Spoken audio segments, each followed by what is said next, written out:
Coming up in today's ideaSpace podcast.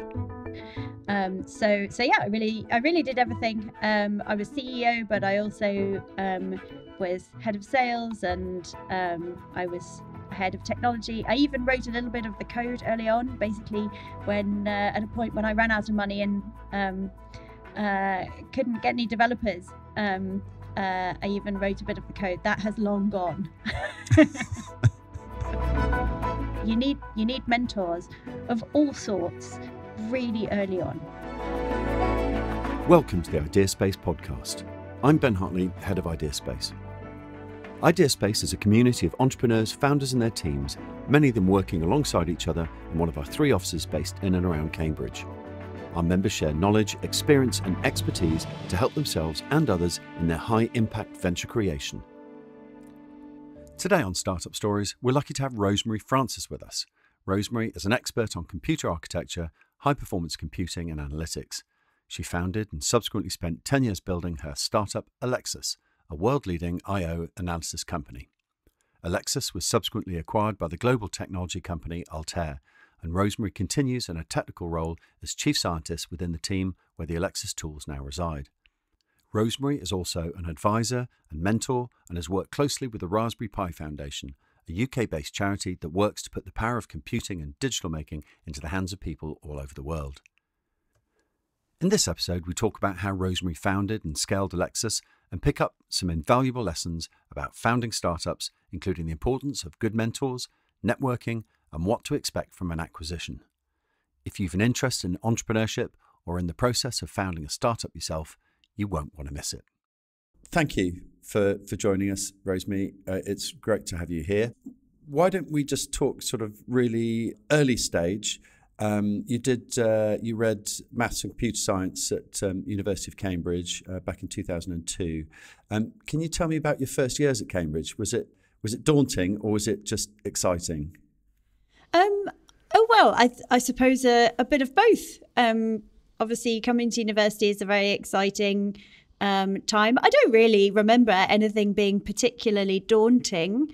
I remember being somewhat overwhelmed, like most people, with the sheer volume of information you're required to obtain while you're studying here. I think we did a revision of the A-level syllabus in the first hour and then moved on to other things.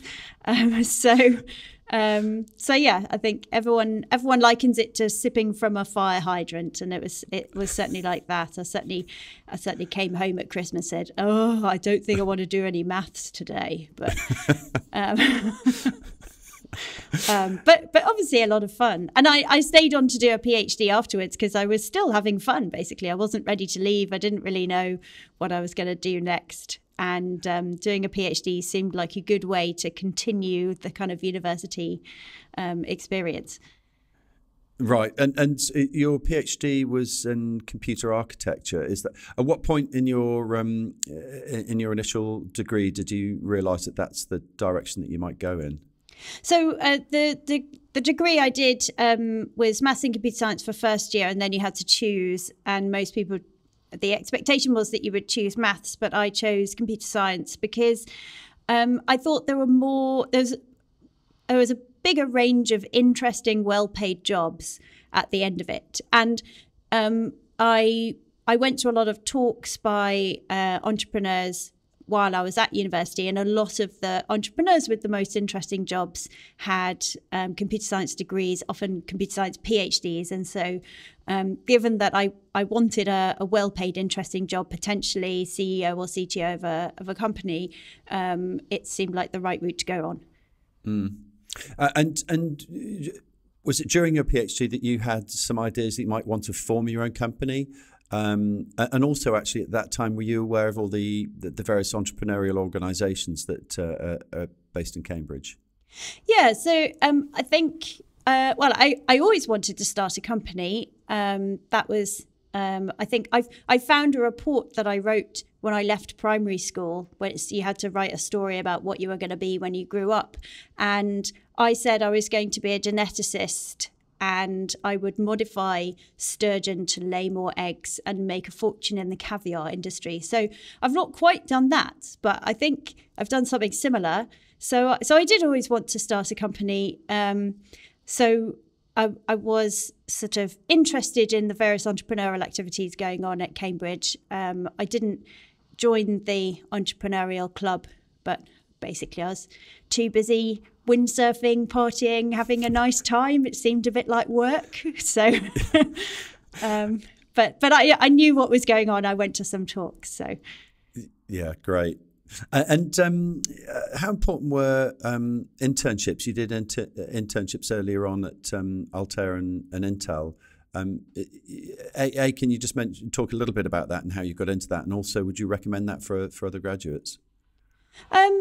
Yeah, I mean, if you study computer science, the expectation is that you do internships and gain some practical experience. So yeah, I did some summer internships. They were quite fun. I chose the ones that were best paid, and then I worked for Intel for a while while sorting out funding for my PhD. So yeah, they were good fun, nice projects. I got to work with some really excellent people. And then in 2010, you founded Ellexus. Did that come directly out of work that you'd done with the PhD, or was this something that was it a separate project that you've been working on?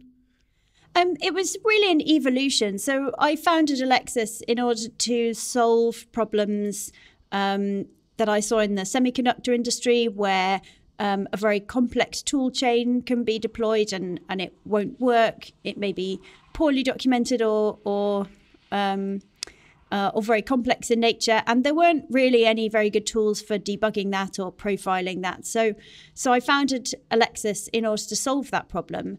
And it was a problem I saw during my PhD, before my PhD, after I worked for Cambridge Silicon Radio afterwards, and it's certainly a problem we had there of kind of, why does this program work for me and not for you? That sort of question. So yeah, it was really an evolution of an idea, a kind of solving a problem that I had, which is always a good way to start a company. Right. Yeah. Absolutely. And in starting the business, is it something that required people at the time, or hires, or was it a case of you just working on the programming side of things, or did you immediately need other people? I think you always need other people to bounce the idea off. So there were a lot of conversations in the pub while I kind of worked on the idea, and you need to tell people your idea a lot so that they can tell you what's wrong with it and you can evolve the idea. I also had to develop the technology. So I spoke to a lot of people in the computer science department who I thought were kind of roughly in the right area. And after a few more conversations in the pub, came up with a kind of a rough idea of what the technology should look like and what the product should look like. And then I commissioned a prototype from one of the PhDs working in that area. And once I demonstrated that the idea, once I was satisfied that the idea was probably a good one and that it was going to be possible to build a product using the technology we'd selected, it was that point when I started thinking about hiring someone, and I thought about raising money at that stage just for that first hire. But in the end, I formed the company with two co-founders, and we put in enough money to hire a junior engineer for a year in order to build that first product, or first kind of prototype of a product, and we kind of bootstrapped the company from there. I didn't raise any money after that, and that was really important. I think there are some technologies where you do need to raise money, but I think in Cambridge particularly, we have a culture where the expectation is that you will raise money, and that's often a mistake. You lose control of your company. So if you don't have a majority stake in your company, you have a job and can be fired. And I've seen a lot of people fired from the company that they founded, which is always a sad way to go. And you also are immediately on a treadmill of success. Once you've raised money, you have to deliver results. Whereas if you don't raise money, it's really a question of staying alive until you do succeed, which is another treadmill, but it's not quite the same. It's stressful enough having staff and customers without having investors as well. So yeah, there are obvious companies that do need investment. If you're building, if you're taping out a chip, for example, that takes millions, and you will need to raise for that. But there are so many software companies that could actually get to market without raising money, put together a minimum viable product and sell that, which is what I did. We got paid for our minimum viable product. Which is it teaches you a lot about what is useful and what isn't useful, and keeps you focused, I think. I'm sure. And obviously, selling the product. How do you find an audience when you're driven by the product? You know there's an audience out there. You know there's a customer base out there. But what do you do early on to reach out and find those customers? That's a very good question. So it is a huge amount of work, really, to find your first customers, more work than you can possibly imagine. And the first customer actually we found relatively easily, because I emailed Andy Hopper, who at the time was at the head of the computer lab, and I said, I'm a former student, I've started a company, I would like to sell my software to Arm. Could you help? And so he emailed and I'd done some volunteering in the lab, so Andy knew who I was, and probably felt like he could do me a favor. So he emailed the CEO of Arm and said, could you take a look? And he emailed kind of down the chain of command, and eventually somebody was told to look at my software. And after a lot of perseverance, a lot of emailing, a lot of, could you have time this week? If it's okay, could I pop over? And I happen to be in the area, and would you? And all of that stuff. Eventually, after about 6 months, I managed to get a meeting with someone who, as luck would have it, was really impressed with the underlying technology. They tried to build something similar and it hadn't worked. And because of that stroke of luck, they realized that we had something a bit special. And they then were a real internal champion for finding a compelling business case for our software being used at Arm, and purchasing the first few licenses. It was a huge amount of work, but still the easiest sale ever. I suppose there's also there's a lesson there for make sure you maintain those contacts in the network, because you do have to lean on that as much as you can. So I think keep connecting with your network, and keep expanding it as well, because you never know who's going to be able to help you early on, I guess. Yeah, it's all about networking. So all of the further sales I made through networking, through going to events, speaking to people, working the room, making sure that by the end of a coffee break, everyone in that room knew who I was and what our software did, and if possible, get as many business cards as I can set up, and then chase those people to set up meetings. In the beginning, I had virtually no contacts, and so really even the wrong person at the right company was a great lead. And as time went on, as my network grew and my network improved, I was able to be picky and just work to meet the right person at the right company. But yeah, at the beginning it was about going to free events or phoning up event organizers and saying, I'd love to come to your event, but I'm really poor.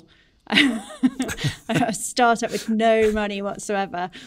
Please, can I come along?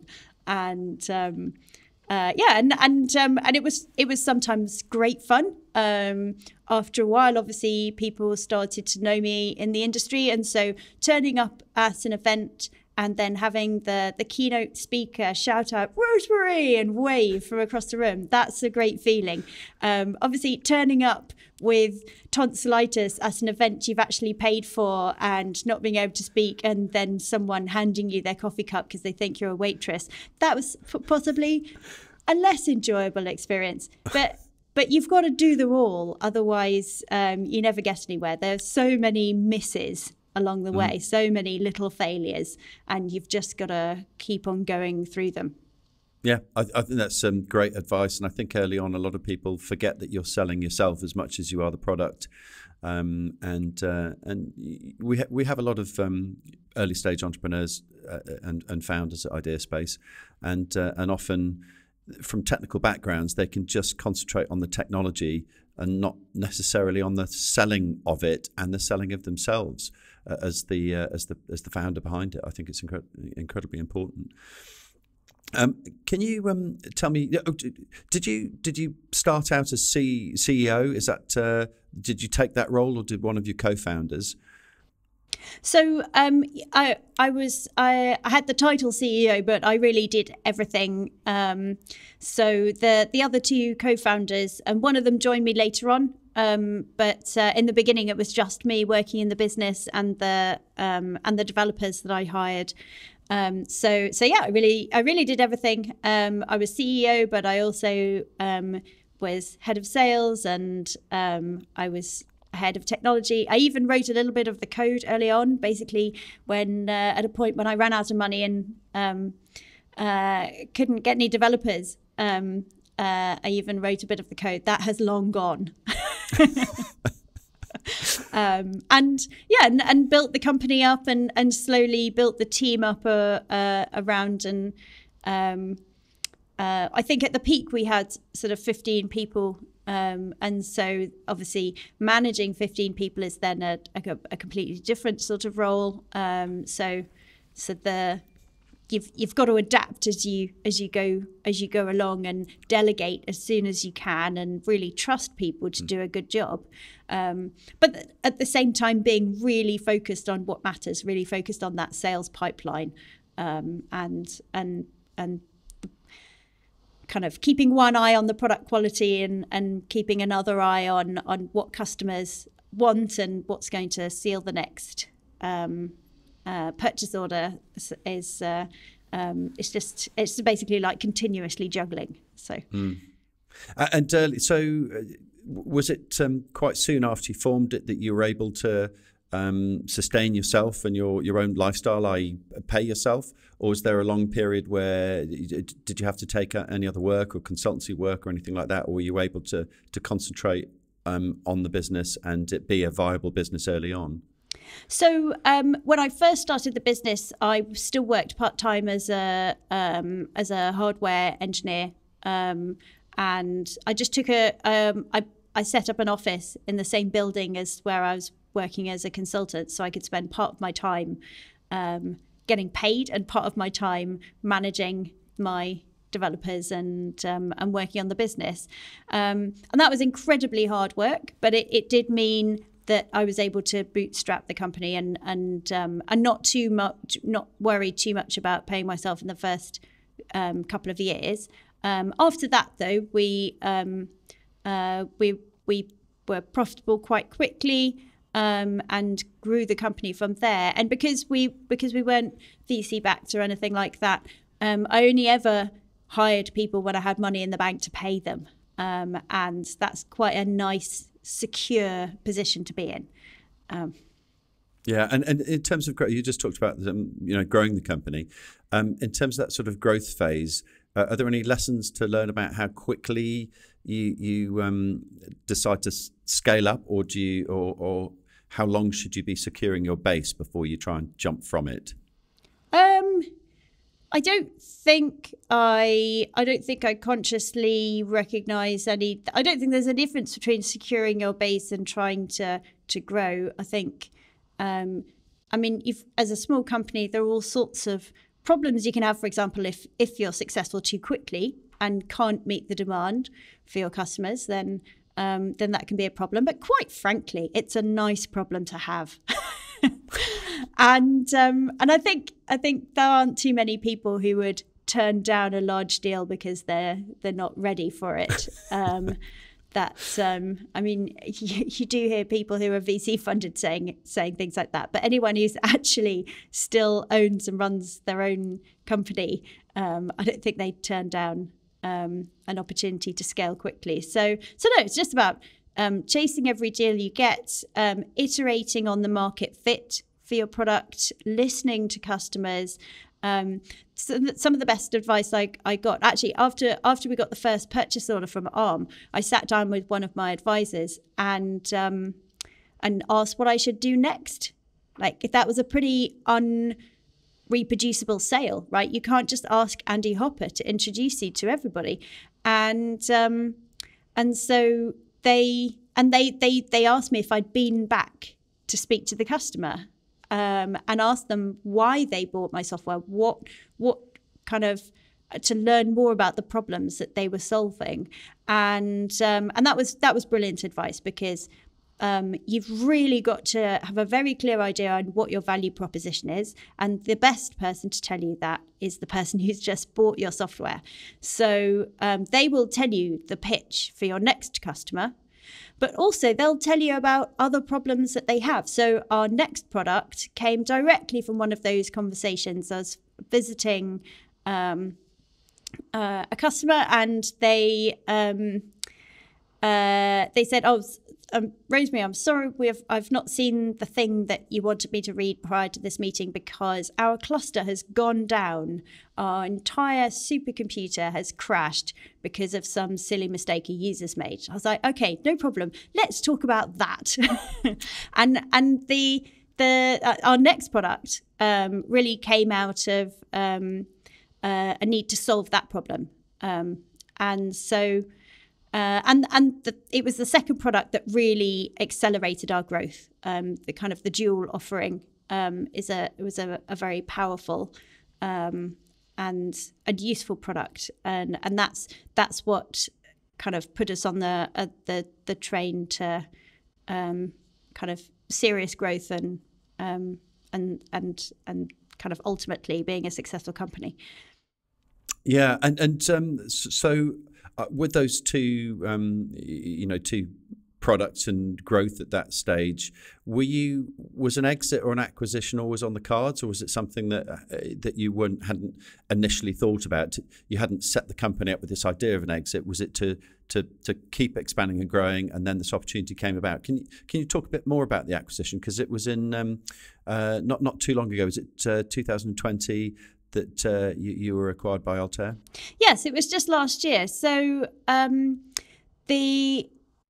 think I did have an idea from the beginning that we could be acquired, and that would be a possible exit. I also had the idea that we could sort of carry on growing the company and keep expanding. So it wasn't that was the kind of the only roadmap. I think the focus was on profitability rather than being acquired. I think again around here there are plenty of companies that have been acquired before breaking even, and let alone actually making money, and they've been acquired just for the IP and for perhaps some relationships they have with kind of trial customers.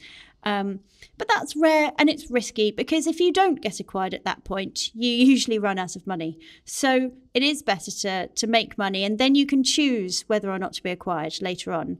And it's a more attractive acquisition. So I think I planned for acquisition early on by keeping notes, by having employment contracts with clauses about IP ownership. I kept records of every NDA, every contract we signed with customers. I made sure my customers were signing license agreements with a sensible collection of terms in them, and all of those records were kept. It meant that when we got to the due diligence part, it was actually quite straightforward, and when we got to kind of building the data room, I was asked to present all my NDAs. So I was like, fine, copy and paste, Dropbox/NDAs. I mean, it wasn't quite that simple, but it was close to being that simple. So that's nice. I feel very glad that we did that. I think next time round, I would put even more effort into keeping kind of good archives and good notes to make that process simple. So I'm glad we did that. But keeping good notes is it's also just part of good business practice, right? When you are building up your sales pipeline, you have to create early on a good CRM, a good customer relations management database. And so I've got a record of every conversation I've had with thousands and thousands of people over the last 10 years. And I wrote down everything. And so keeping those notes, being able to go back in time and look at what you said to people, keeping track of those opportunities was really important, because you can continuously mine that database for the kind of the next potential sale. So good record keeping, I think, helps you in that area, and it also helps you with HR. It is good to give people a proper employment contract and kind of keep track of their career in that way. You're responsible for other people's lives, and I think you should take that seriously early on. So yeah, a lot of people have said to me early on, kind of take HR seriously before you have to. And that was good advice. So yeah, all of that helped when it came to the point of being acquired. So yeah, that's incredibly important advice, I think, both on the record keeping with regards to the NDAs and licensing and all the records that at the time early on you're not probably. I mean, you're aware of their importance, but it's not until you reach a point where you're acquired or even going public way down the line that people early on might not understand how important those records are. And with regards to the CRM and the sales pipelines and keeping good contact, because again, it's so easy to think, wow, this one's so important. There's no way I'll forget this one.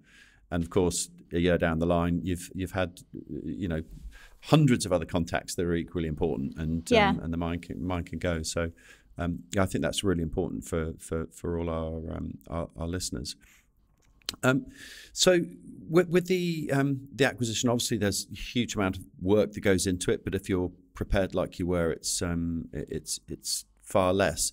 But I'm just going to roll back a tiny bit. How do you even find someone who might acquire you?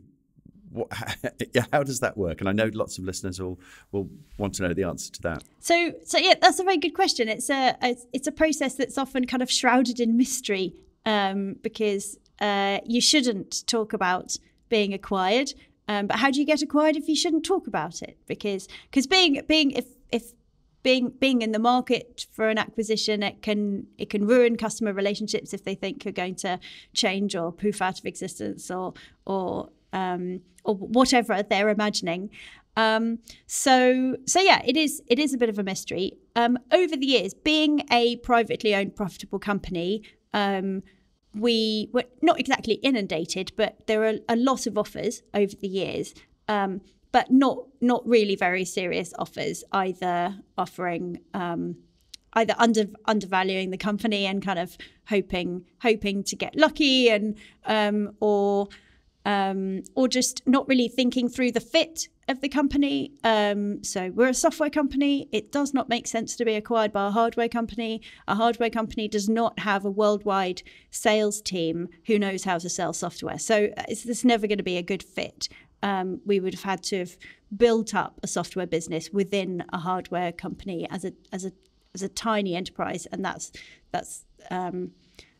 not really a good way to go. So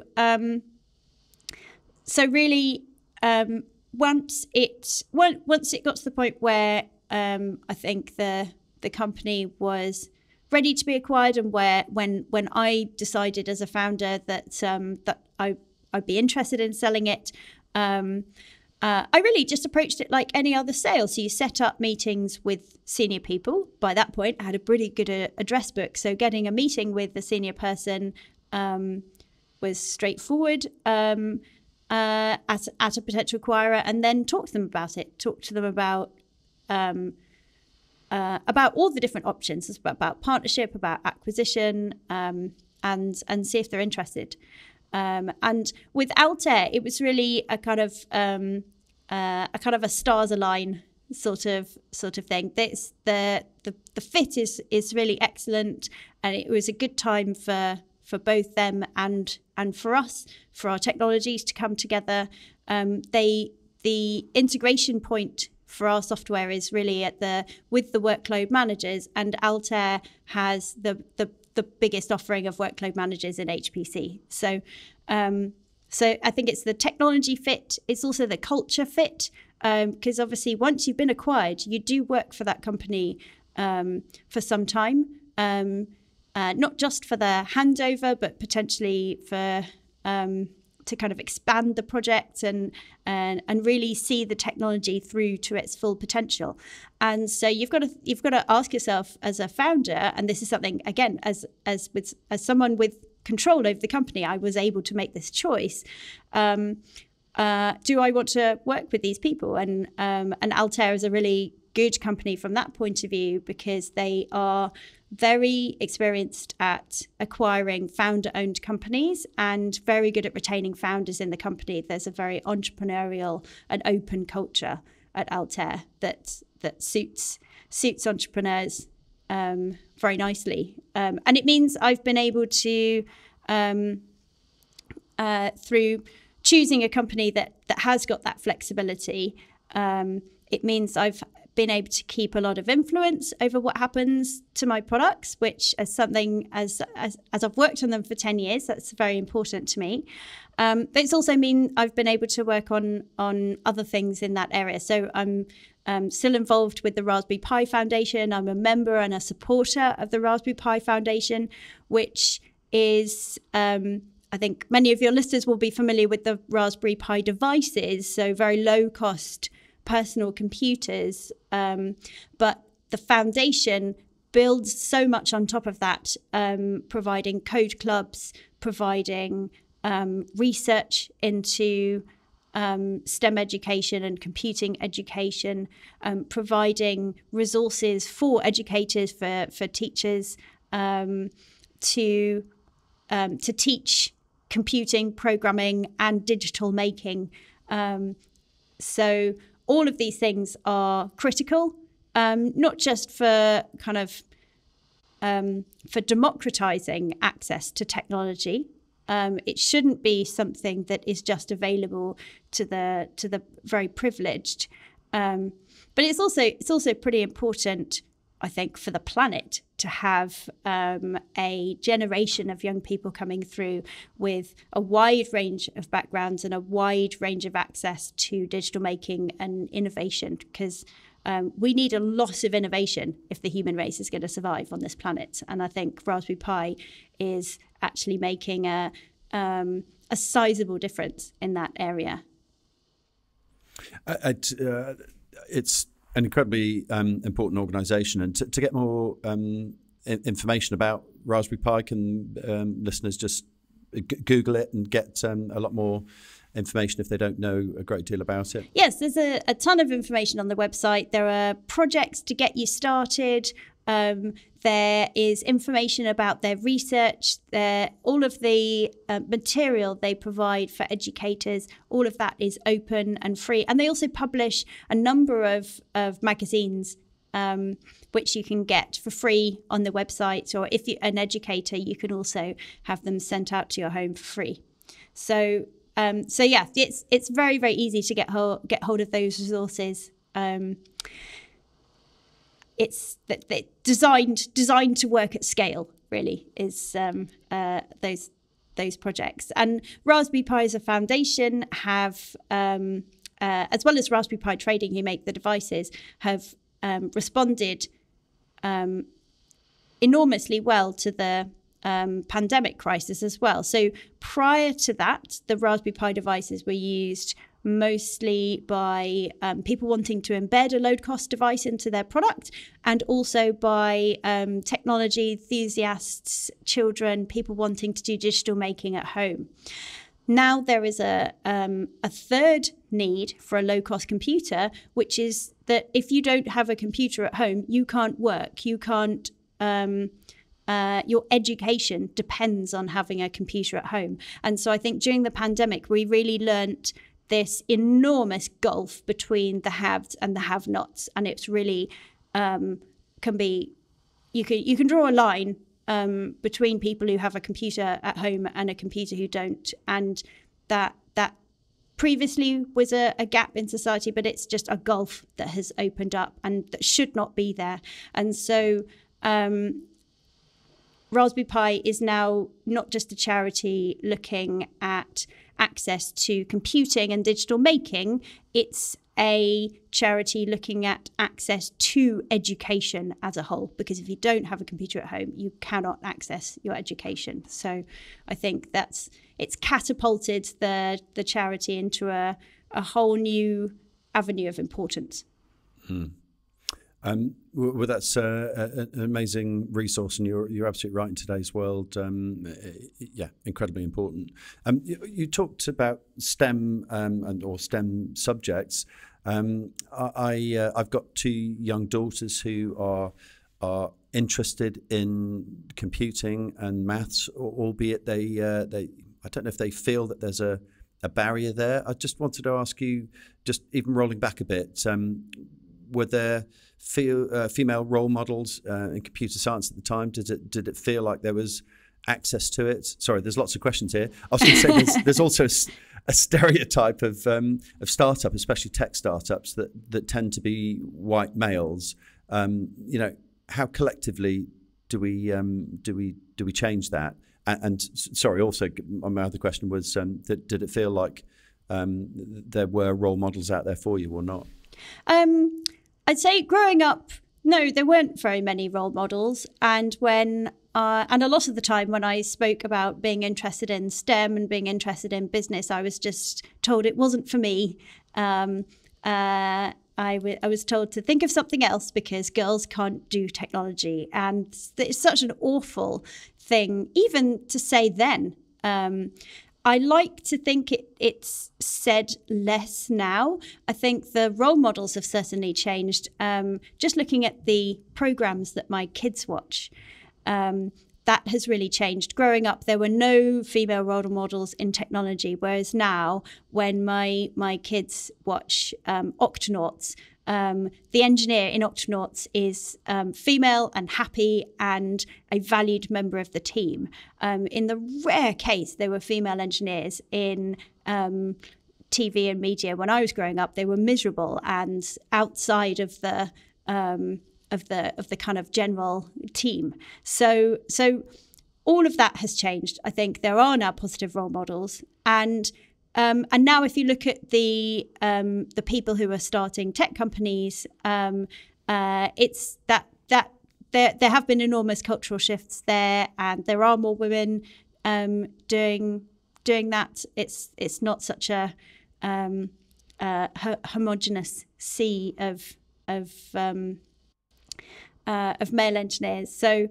So yeah, that is it is changing basically, and I think if we all continue to work hard to challenge the stereotypes, and just on a personal level, just make a bit of an effort to remind yourself regularly that the person you're looking at, you will have a lot of preconceptions about who that person is, and just reminding yourself that actually, if they're a stranger, you really don't know who they are. That's helpful.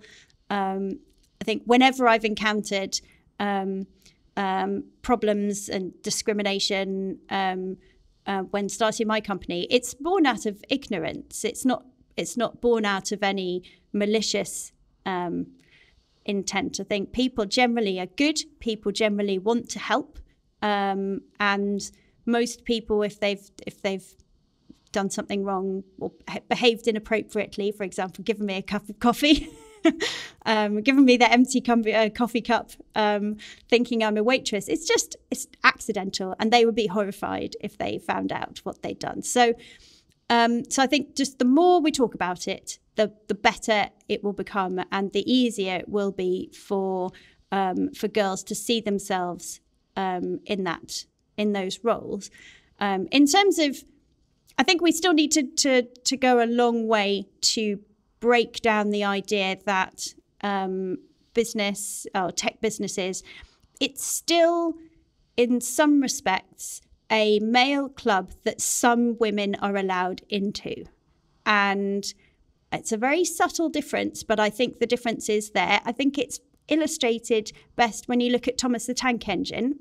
There are now female engines, but there are no male carriages.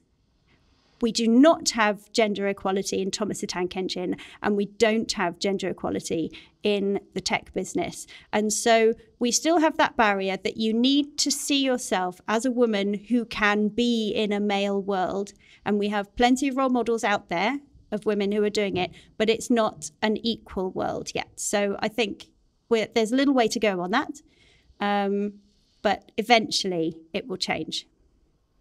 Yeah, and I think as more leadership roles within STEM or tech-related industries, when there are more female CEOs of large tech companies, that will help. I think I read that women make up about 30% or just under 30% of jobs in STEM. 25% of those in computer and maths, and only 15% engineers and architects. So it's there's a way to go there. But the more worrying statistic was the fact that there was only 3% of CEOs in those industries were women. So there's lots on the board. So I think it was around 30% on the board, but not leading. So I think as the sea change is occurring and more people get into, more women get into those leadership positions, and it's going to also help hugely.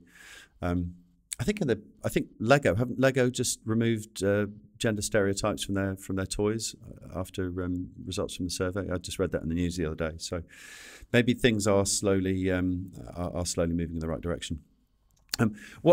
Just moving on slightly, I was interested, obviously, because you're working at Altair now, and also, Ellexus's tools are being used and sold by the company.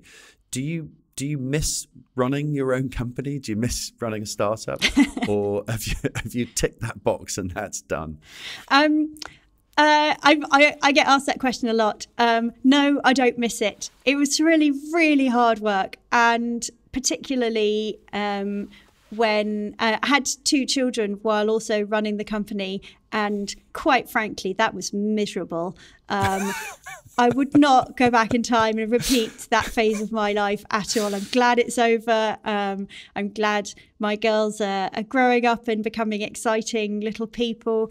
I'm glad my technology company has grown up. And again, this is something, when you are required, you need to look at the bigger picture. It's not just a sort of a single point. It's an evolution.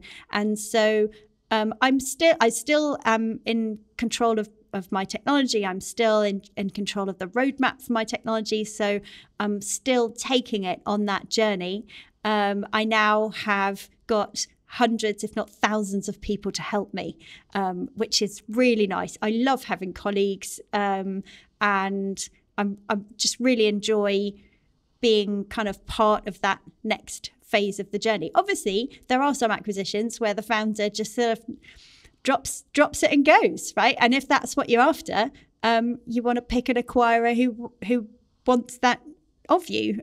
So you do hopefully, if you still control the company, you do get to choose the acquisition you want. But yeah, I do not miss running a company. It's nice to, after 10 years, it's really nice not to be the only person responsible for other people's future. That's a lot of responsibility to have. Yeah, that is a fair old amount of time, especially with it's one project and you've taken it from the very, very beginning. It's not as if you've been sort of dropped in as a boss. You've taken it right from its genesis, the germ of the idea, all the way to it sustaining other people's, as you said, other people's lives. The other people's livelihoods. So it's a lot of responsibility. So I guess there's also, you've given so many important lessons to the listeners. I'm just wondering if there's any key things that you think someone should take away with them with regards to starting their own entrepreneurial journey. If you could sort of narrow down what's the most important thing for someone starting out.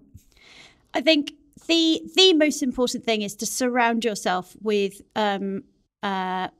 mentors, with people who've run businesses, with people who've run successful businesses, with people who haven't run successful businesses, and talk to them as much as you can about your idea, about what you're working on, and that's they will help you work out what to do for everything else.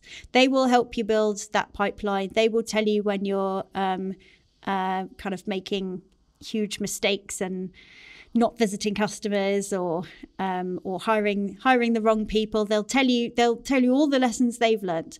I often hear from entrepreneurs that they don't have mentors because they're not at that stage yet. Such a kind of a false view. You need mentors of all sorts really early on, kind of before you've come up with the idea. Find some friends who run businesses, and they'll introduce you to their friends who run bigger businesses. And it's very, very quick to kind of network your way to getting some really good mentors. That's what you need to do to start with. After that, everything else falls into place. And initially you work in the St John's Innovation Centre. You were surrounded, I guess, by like-minded people and startups there. Yes, I was. I also windsurf a lot, and windsurfers all start tech companies. So I think when I thought about starting a company, one of my windsurfing friends said, "Oh, no problem. I'm doing a launch for one of mine. Come down and meet our investors."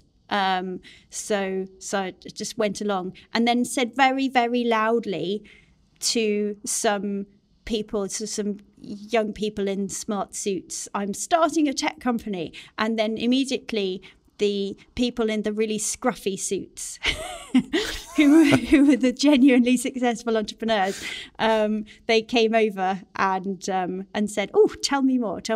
And they introduced me to other people who were so generous in giving up their time to help me, by meeting with me on a regular basis, by taking my phone calls when I didn't know what to do. And you've got to have that support network around you, because otherwise you'll just be reinventing every wheel, and you'll never get anywhere. I think that's it's why ideaSpace is valuable as an organisation as well. It is it's giving people the opportunity to surround themselves with like-minded people who are going through the same issues and problems, to be able to share with your it's peer learning, isn't it, or peer support, and just being in an environment that you've got. You don't want to feel like you're the only one who's messing up and going through some kind of problem, and you realise that actually, in the world of startups or any business, it's constant failures. it's non-stop failures, and you'd rather learn from someone else who turns around and says, "Oh, by the way, don't do this because I've just done it and it didn't work," or that sort of thing. Are there any other organisations that can help people early on in their journey, and not just in and around Cambridge, but maybe nationally as well?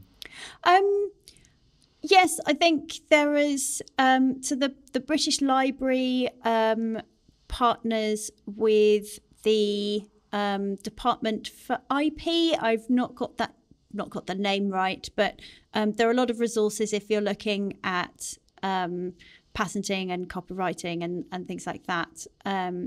The networks within Cambridge, ideaSpace and St John's and so on are fantastic. People in Cambridge have a real kind of open door sort of policy. The number of times I needed advice on a particular topic and I just went and knocked on someone's door in St John's and said, I know you do something like this. Help me, please. And they always did. And likewise, people come to me and ask for advice on a particular topic. Everyone's got time. Everyone successful has built their company with a lot of free time from other people telling them what to do. And so everyone who's built a business will have time to help you.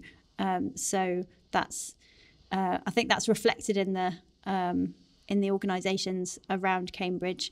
In terms of other organisations, I'm not sure I can think of any off the top of my head. I mean, there are lots of good books to read, but I don't think they are a substitute for actually talking to people. If anything, you should talk to people about which books to read and what they learned from it, and then you don't need to read the book. That's a very good point. As a dyslexic, I don't read very much at all. So mostly I know of a lot of good books that other people have summarised for me. So yeah, definitely a fan of speaking to people rather than reading anything. Yeah, it sounds like talk to as many people as you possibly can and take up windsurfing. Well, yes, yeah. That's They're the two biggest.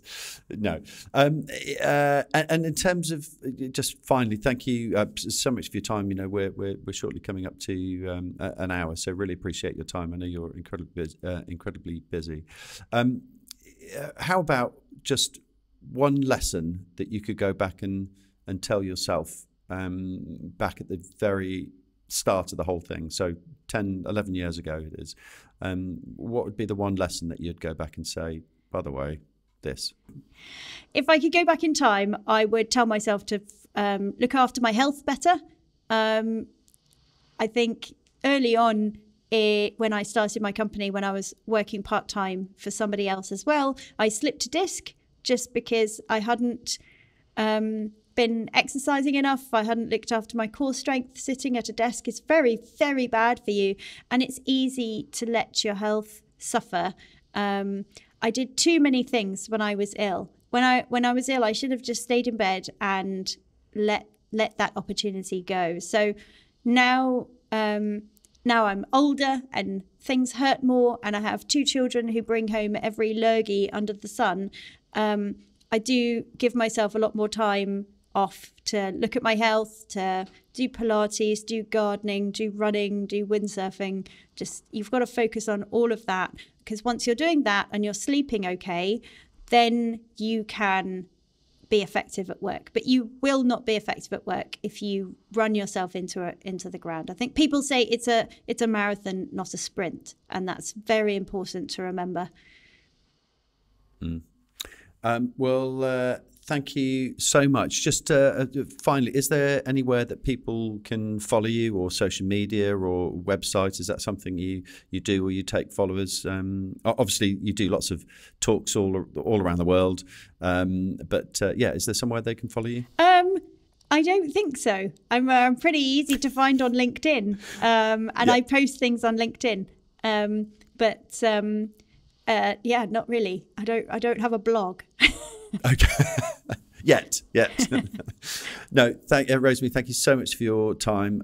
You're very much an inspiration here and around Cambridge, but also globally and in your field, and some super advice. Great to hear your experience, and it's I'm sure it'll motivate a lot of people and give them a lot of lessons. So we really appreciate your time. Thank you.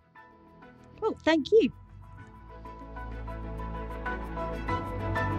For more information or any inquiries about joining ideaSpace, please contact us via ideaspace.cam.ac.uk or via any of our social media channels.